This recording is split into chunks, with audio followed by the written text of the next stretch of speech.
tous, aujourd'hui on se retrouve pour un sujet intéressant. Je vais vous parler des différences de génération sur un Glock 17, donc voir les différentes améliorations et modifications. Avant de commencer le contrôle visuel,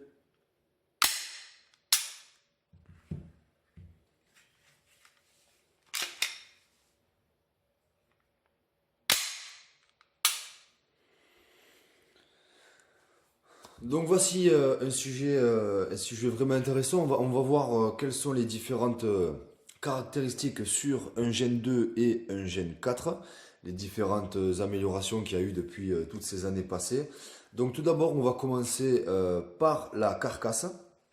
Donc sur le Gen 2, on peut constater que il n'y avait pas de rail Picatinny à l'époque. Il a été installé à partir du Gen 3.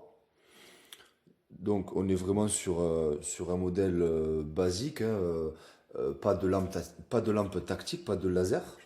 Sur le Gen 4, forcément, il est installé. C'est vrai que beaucoup de tireurs sportifs aujourd'hui utilisent des accessoires pour le fun tir ou autre, ou tout simplement les forces de l'ordre pour une utilisation personnelle. Ensuite, on va passer sur le grip. Sur le Gen 2, il y avait déjà un grip qui était amélioré sur la face avant, qui était en relief, je dirais. Sur les faces latérales, un grip standard. Donc, pas de... il n'y avait pas de petits reliefs comme sur les faces avant et les faces arrière. Sur les faces arrière, sur la face arrière, pardon, un grip amélioré. Donc, même si c'est un Gen 2, on a quand même une bonne prise en main. En revanche, à l'époque, on n'avait pas le choix, on ne pouvait pas adapter l'arme à la grosseur de sa main. Il était impossible de mettre comme ceci des accessoires de poignet, des adaptations. Ça a été mis en place à partir forcément du Gen 3, où ils ont commencé des améliorations plus poussées. La différence, donc, avec celui-ci, le Gen 4, sur la face avant, le grip légèrement différent, avec les empreintes de doigts. Donc, moi, pour mon tir personnel, je trouve ça plus confortable. Un grip en relief sur les faces latérales. Et sur les faces arrière aussi, un grip qui ressemble un petit peu aux générations 2. En revanche, sur cela, possibilité de mettre des adaptations. Vous avez le choix entre 4 adaptations. Vous en avez 2 en M et 2 en L.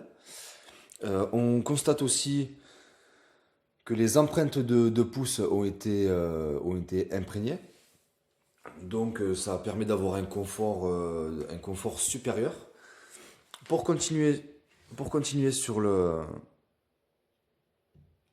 la carcasse, on constate sur la génération 2 un léger creux au niveau de la face avant, donc de la face avant chargeur. Sur les autres générations, ils ont fait une face plate. Bon, après, au niveau du tir, aucun ressenti. Je veux dire aucune différence sur les deux modèles. J'ai également oublié de vous dire qu'il y avait sur les faces avant, il y avait aussi des grips déjà d'installer sur la génération 2. Certains ont une prise en main différente, donc mettent l'index à cette partie-là. Donc un grip est vraiment utile. On va parler du bouton poussoir. À l'époque, sur la génération 2, le bouton poussoir était un petit peu fin. Donc, sur le reste des générations, il a été amélioré, il est un petit peu plus large et j'avouerai qu'il est quand même plus confortable. Une partie plate plus adhérente et plus large, donc si vous faites du stage ou du rechargement rapide, vous allez voir que c'est plus confortable de faire un changement de chargeur rapide avec un bouton un petit peu plus large. Voilà, après ça ce n'est qu'un avis personnel. On va parler des organes de visée. Au niveau des organes de visée, il n'y a eu pas de, je dirais pas d'amélioration. Sur les Glock 17, la hausse n'est pas réglable. Donc, je trouve ça intéressant puisque tout ce qui se règle se dérègle. Donc, le fait que ça ne se règle pas, vous n'aurez jamais d'incident sur un mauvais réglage ou un déréglage de vos organes de visée. Donc ça, c'est un bon point. Le guidon, il a toujours été fixe. Une légère différence visuelle sur la forme du guidon.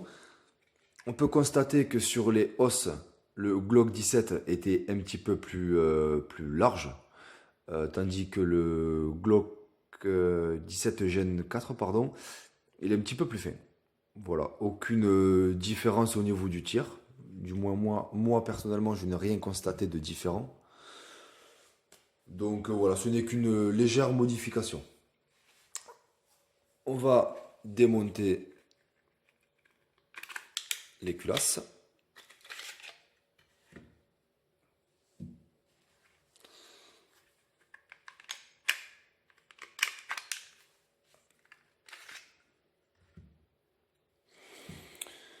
Donc, là, les seules grosses différences de modification qu'on peut constater, ce sont les ressorts. Sur la génération 2, pardon, il y avait un ressort linéaire. Et sur ce génération 4, on peut constater un double ressort qui a été amélioré. Donc moi j'ai eu différents retours selon différents tireurs sportifs. Certains m'ont dit qu'ils préféraient le Glock, le ressort, pardon, le ressort simple, contrairement au ressort double. Certains ont trouvé un défaut. Moi personnellement, je ne trouve pas vraiment de différence pour du tir pour du tir de combat ou du fin tir ou du tir sur cible basique. Je pense pas que vous trouviez vraiment une grosse différence. Moi personnellement, j'ai rien trouvé de flagrant. Voilà. Les carcasses, l'intérieur des carcasses, les pièces sont exactement les mêmes. Il n'y a rien qui change. Vous pouvez même mettre votre culasse de génération 4 sur votre carcasse de génération 2. Ça ne posera aucun problème puisque les pièces sont faites pareil. L'adaptation est la même et les dimensions sont les mêmes. Donc à partir de ce moment-là, il n'y a aucun problème. Donc voilà pour cette différence de génération. On a quand même constaté une nette amélioration, surtout au niveau de la carcasse. Donc voilà, c'était pour moi un sujet intéressant que je voulais vraiment vous présenter.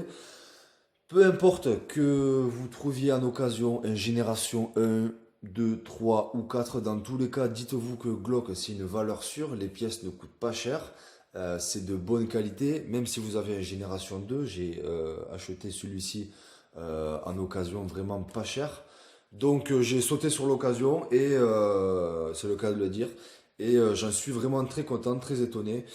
Certes, il a une usure un petit peu plus importante puisqu'il a dû beaucoup plus tirer. Mais une très bonne détente, aucun défaut de tir ou quoi que ce soit. Donc vraiment, je vous recommande, même si vous trouvez un Glock correctement entretenu et soigné, je vous recommande de sauter sur l'occasion. Voilà, merci d'avoir regardé cette petite vidéo. On se retrouve très bientôt et en attendant, bon tir!